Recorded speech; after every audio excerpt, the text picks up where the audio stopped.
Notify अंग्रेजों ने उन जातियों को नहीं किया जो उनके सहयोगी थे। बिल्कुल सही कह रहे हैं आप, यही बात है। हम्म। उनको नोटिफाई नहीं किया और जो उनके खिलाफ विद्रोह करती उनको नोटिफाई किया। मतलब ये डिवीजन साफ साफ है। नमस्कार, स्वागत है आप सभी का हिंदुस्तान 24 पर और मैं आप सबके साथ विपिन चौधरी। 1857 की क्रांति के बाद अंग्रेजों ने गुर्जर जाति को नोटिफाई कर दिया था। इसके साथ कुछ और अन्य जातियां भी थी। सवाल ये है कि गुर्जर जाति आखिर अंग्रेजों की आंखों में क्यों खटक रही थी, और जो जातियां बच गई थी जिन्हें अंग्रेजों ने नोटिफाई नहीं किया था वो आखिर क्यों बच गई, उसके पीछे आखिर वजह क्या रही, क्या कारण रहा कि अंग्रेज उन जातियों पर मेहरबान रहे। बातचीत करने के लिए आज हमारे साथ इतिहासकार इंजीनियर शेषराज पंवार जी मौजूद हैं। शेषराज जी, सबसे पहले तो बहुत बहुत स्वागत है आपका हिंदुस्तान 24 पर। धन्यवाद आपका। गुर्जर जाति को किस तरीके से नोटिफाई किया गया, इसके पीछे आखिर वजह क्या रही, गुर्जरों को टारगेट अंग्रेजों ने क्यों किया? इसके दो भाग में उसको हम ले सकते हैं। एक तो 1857 से पहले का हिस्सा या एक दूसरा बाद का हिस्सा जो है, उसको इस तरह से समझना पड़ेगा। 1857 से पहले का जो हिस्सा है उसमें यह है कि भी गुर्जर अंग्रेजों के साथ विद्रोह करते रहे। गुर्जरों ने 1808 में अंग्रेजों के खिलाफ खुड़बुड़ा की लड़ाई देहरादून में लड़ी। राजा विजय सिंह ने कुंजा बहादुरपुर में 1822 से 1824 तक लड़ी।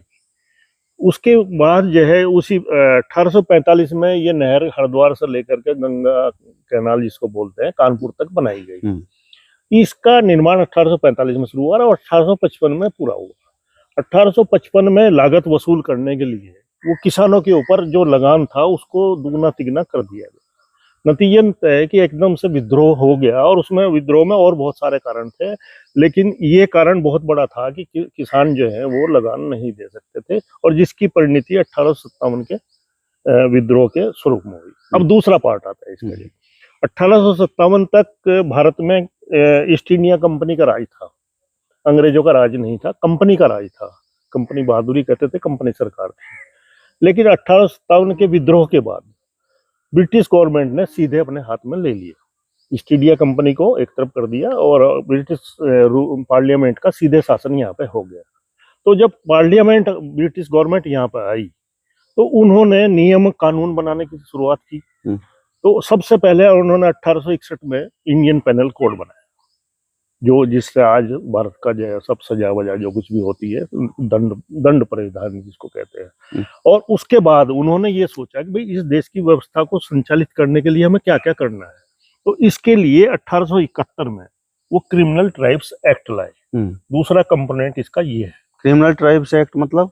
हाँ, क्रिमिनल ट्राइब्स एक्ट जो है उन्होंने ये कहा कि भाई हमारे जो राज्य संचालन है इसमें कौन कौन सी जातियां ऐसी हैं जो हमें बाधा उत्पन्न कर रही है। उन्होंने क्रिमिनल ट्राइब्स का दिया। अब क्रिमिनल ट्राइब्स में अब आप बताओ कि जो राजा मतलब जो किसान बहुत बड़े भूभाग में मतलब खेती कर रहे हो तो वो क्रिमिनल कैसे हुए? क्रिमिनल उनकी नजर थी, क्रिमिनल उनके लिए समस्या पैदा करना। मतलब वो ब्रिटिश राज के लिए क्राइम कर रहा था, गवर्नमेंट को जो मतलब दिक्कत कर रहा था, मतलब अड़ंगा डाल रहा था उनकी सरकार में। उनकी सरकार में अड़ंगा डाल रहा था। तो उसको उन्होंने क्रिमिनल ट्राइब्स एक्ट का नाम दिया और उसमें जातियां नोटिफाई की। जातियां नोटिफाई की, उसमें जातियां जो बहुतायत में हैं, जो सबसे बड़ी जातियां हैं वो गुर्जर है। उसके बाद लोधे है, अलीगढ़ बुलंदशहर में लोधे है, वो तो क्रिमिनल नहीं है, वो भी किसान है, ये गुर्जर भी किसान है। और ऐसे ही पूरे देश में उन्होंने वो जातियां ढूंढ ढूंढ करके उनको नोटिफाई किया गया। नोटिफाइड है कि ये क्रिमिनल नोटिफाइड है। क्रिमिनल एक्ट 1871 में बना और 1871 में बनने के बाद में मुख्य जातियां 1871 में ही रख दी गई। लेकिन 1924 तक उसमें जो भी उन्होंने जरूरी समझा कि ये जाति और जोड़ी जानी चाहिए तो 1924 तक वो उसमें जातियां जोड़ते रहे। लेकिन 1924 में फाइनल है, उसके बाद कोई जाति क्रिमिनल ट्राइब्स एक्ट में नहीं जोड़ी गई। अब दूसरा पार्ट आता है, अब देश आजाद हो जाता है। नहीं, मैं सबसे पहले ये जानना चाहता हूँ, जिस तरीके से अंग्रेजों ने गुर्जर जाति समेत कुछ और अन्य जातियों को नोटिफाई कर दिया था, तो नोटिफाई होने के बाद इन जातियों को नुकसान क्या हुआ? मतलब किस प्रकार से ये उस समय अंग्रेजी शासन में रहते रहे? देखिए, वो नोटिफाइड के जो क्रिमिनल ट्राइब्स एक्ट है, अब उसको आप पढ़ेंगे तो उसके प्रतिबंध इतने भयंकर हैं कि जिस जाति को नोटिफाई कर दिया, वो एक थाने से, एक कोतवाली से अगर दूसरी कोतवाली में जाएगा तो उसकी सूचना पहले वहां देकर जाएगा कि मैं वहां जा रहा हूँ, और दूसरी बार वहां जाकर देगा जहां वो जा रहा है। मतलब जाने पर प्रतिबंध हो गया, आने जाने पर ही प्रतिबंध हो गया, तो एक्टिविटी तो और सारी सारी मतलब खत्म हो ही जाएगी।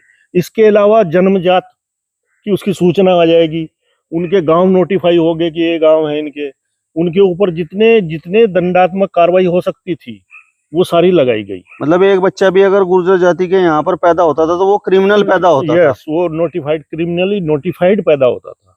और उसके ऊपर जो प्रतिबंध लगे हुए थे वो तो बहुत बाद में जाकर के हटे हैं, वो मतलब वो बाद की कहानी है। लेकिन प्रतिबंध इतने इतने वो थे कि आदमी आज सोच भी नहीं सकता कि इस तरह के प्रतिबंध थे। मतलब अंग्रेजों से लड़ने की वजह से, उनकी नाक में दम करने की वजह से गुर्जर जाति को नोटिफाई अंग्रेजों ने कर दिया था। जी, और यही आप दूसरा भी आप पूछ रहे हैं कि कुछ जातियां छोड़ कैसे दी। अब 1857 की लड़ाई में अंग्रेजी फौजों का 57-58 में बहुत ज्यादा फिर उसका वो हुआ, वही संग्राम, स्वतंत्रता संग्राम फेल हो गया, तो दमनात्मक कार्रवाई हुई। और दमनात्मक, अंग्रेज अपने आप थोड़े थोड़े मार रहे थे लोगों को, उनके साथ फौज थी, जो जातियां उनकी फौज में थी उनको उन्होंने छोड़ दिया। जो फौज मतलब अंग्रेजों की तरफ से लड़ रहे थे, मिसाल की तरफ से जैसे राजपूत लड़ रहे थे या जाट लड़ रहे थे, सीधे तौर पर कहोगे अंग्रेजों की मलाई चाट रहे थे। मैं ये सब तो नहीं कहूंगा, लेकिन वो फौज में तो थे ही, फौज में तो थे ही शामिल, जो उनकी फौज में शामिल थे जातियां। और वो ये प्रतिबंध हो गया था कि गुजरों की भर्ती नहीं होती।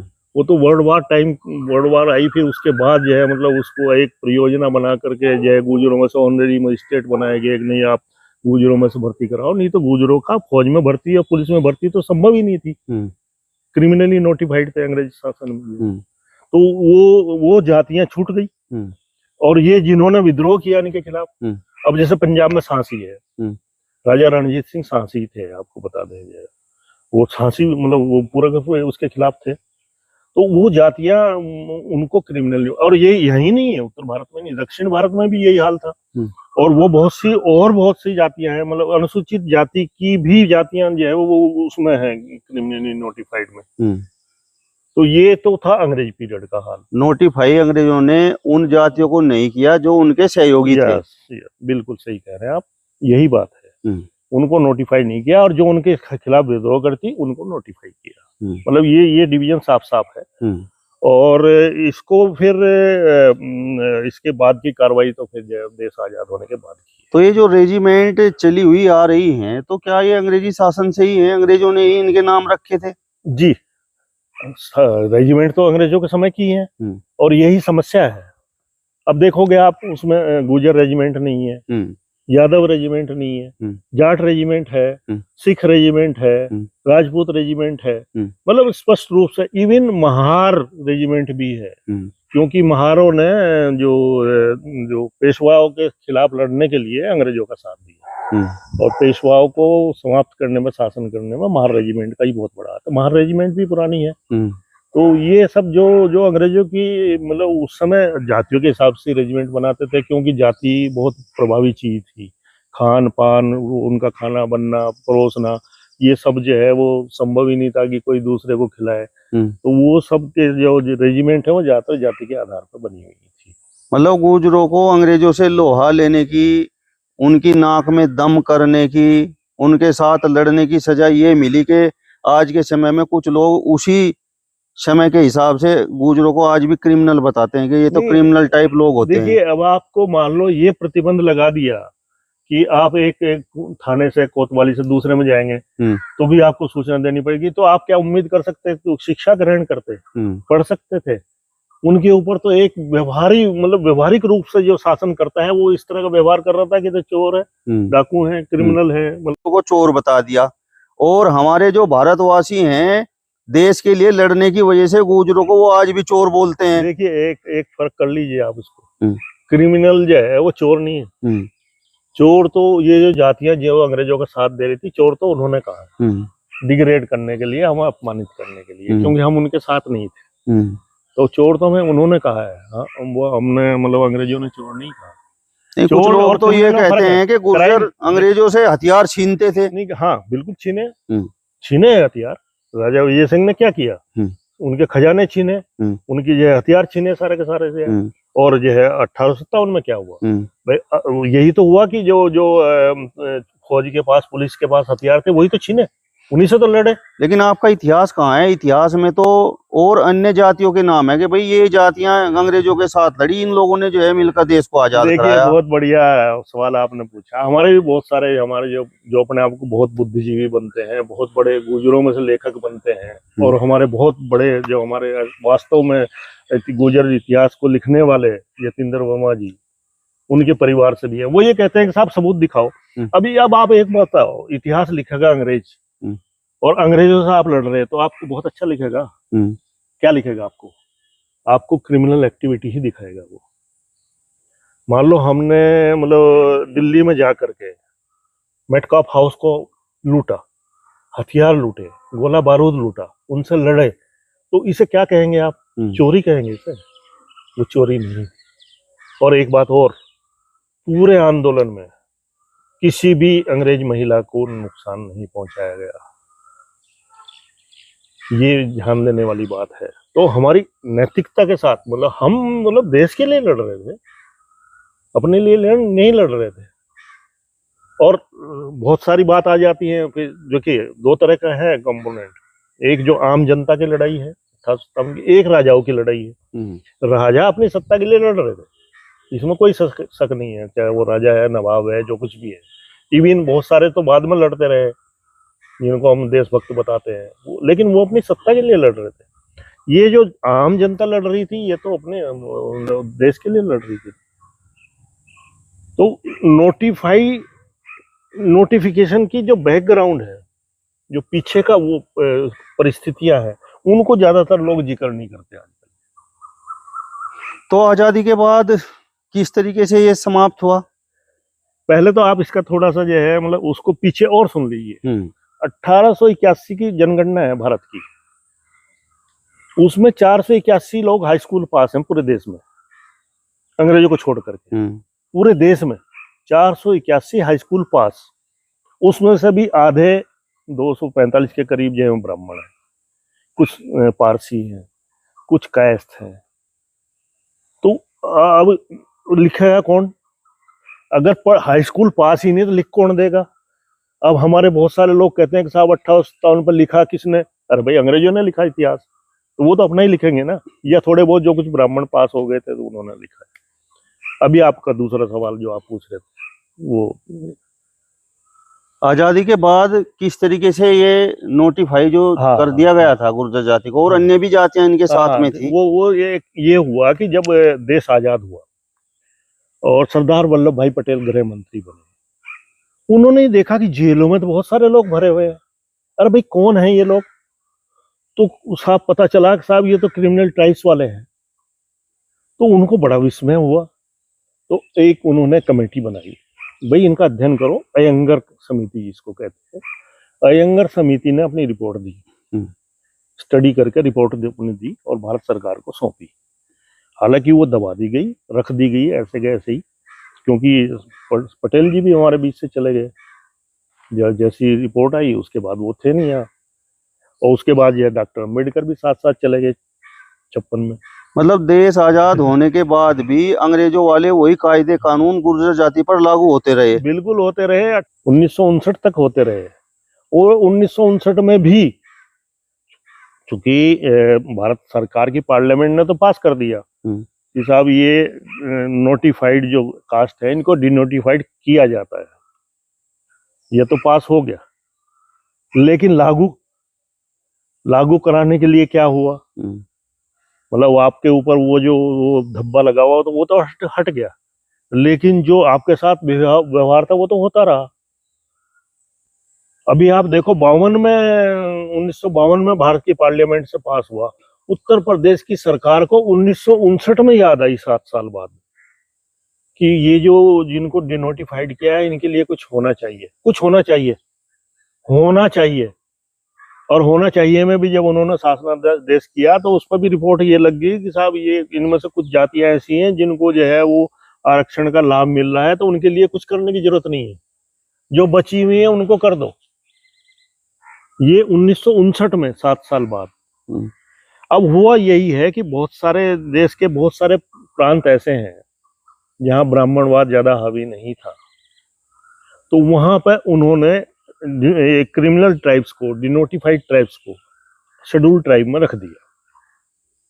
दक्षिण भारत में ज्यादातर ऐसा हुआ है, खास तौर से जो जातियां हैं, वो एसटी की जो सूची वहां पर लंबी है वो इसीलिए है कि उसमें डिनोटिफाइड ट्राइब्स को जोड़ा हुआ है। लेकिन उत्तर प्रदेश में, पंजाब में, हरियाणा में, बिहार में ये नहीं हुआ। अपना देश 1959 में हुआ, 61 में हुआ, तब ये हुआ कि इनके लिए कुछ योजनाएं चलाई जाए, तो उनको भी ठीक से इम्प्लीमेंट नहीं हुआ, लागू नहीं हुआ। आपके यहाँ आप देखते हैं, यहाँ सहारनपुर में ही विमुक्त जातियों के लिए एक स्कूल बनाया गया था, जिसमें ITI खुली बाद में, यही इसमें पीछे ही है, यहाँ नवीन नगर में, इसमें तो लेकिन वो स्कूल बना के खोल दिए गए। अब उसमें कुछ, मुझे नहीं याद है आज तक कोई उसमें गुर्जर का बच्चा किसी ने एडमिट किया हो या पढ़ा हो।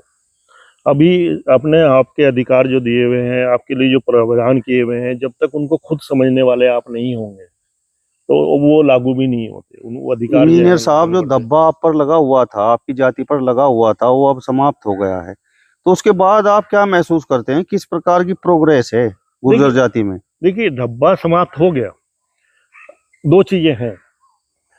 एक, आपके ऊपर कोई अत्याचार हुआ, आपके साथ कुछ नाजायज हुआ, उसका मुआवजा होना चाहिए, उसका कंपनसेशन होना चाहिए। आपने कोई मतलब अगर मतलब कोई एक्टिविटी ऐसी की है जो आप डैमेज किया आपने, अब हमारी शिक्षा डैमेज कर दी, हमारा मूवमेंट डैमेज कर दिया, हमारी अर्थव्यवस्था सारी डैमेज हो गई, तो उसका कंपनसेशन चाहिए, मिलना चाहिए ना। वो कोई भीख नहीं है, दान नहीं है, दया नहीं है, और ये तो सबूत है कि लड़े हैं हम देश के लिए। छत्री हो आप लोग? छत्री का जो मामला है ये बहुत थोड़ा सा अलग मामला आ जाता है। पहले तो यह है कि ये शब्द क्षत्रिय है कब आया। पाली भाषा में खत्तीय है, खत्तीय है पाली भाषा का है, और क्षत्रिय है संस्कृत भाषा का। तो संस्कृत तो 6वीं शताब्दी के बाद भारत में आई केवल। एक वो पिजन भाषा बोलते हैं, कबूतर भाषा जिसको बोलते हैं, कि आपस में संवाद करने के लिए। तो वो संवाद करने के लिए जो एक भाषा बनी आपस में संवाद करने के लिए। और आपको ताज्जुब होगा कि जो गुर्जरों का हूण गोत्र है, उनके साथ संस्कृत आई भारत में। अब आप उन्हें विदेशी कहते हैं, बहुत सारे हैं हमारे ज्यादातर कबीले, चेची है, कपासिया है, खटाना है, हूण है, कसाना है, इन्हें सारों को विदेशी बताते हैं। अरे भाई, देश तय होगा तभी तो विदेश होगा।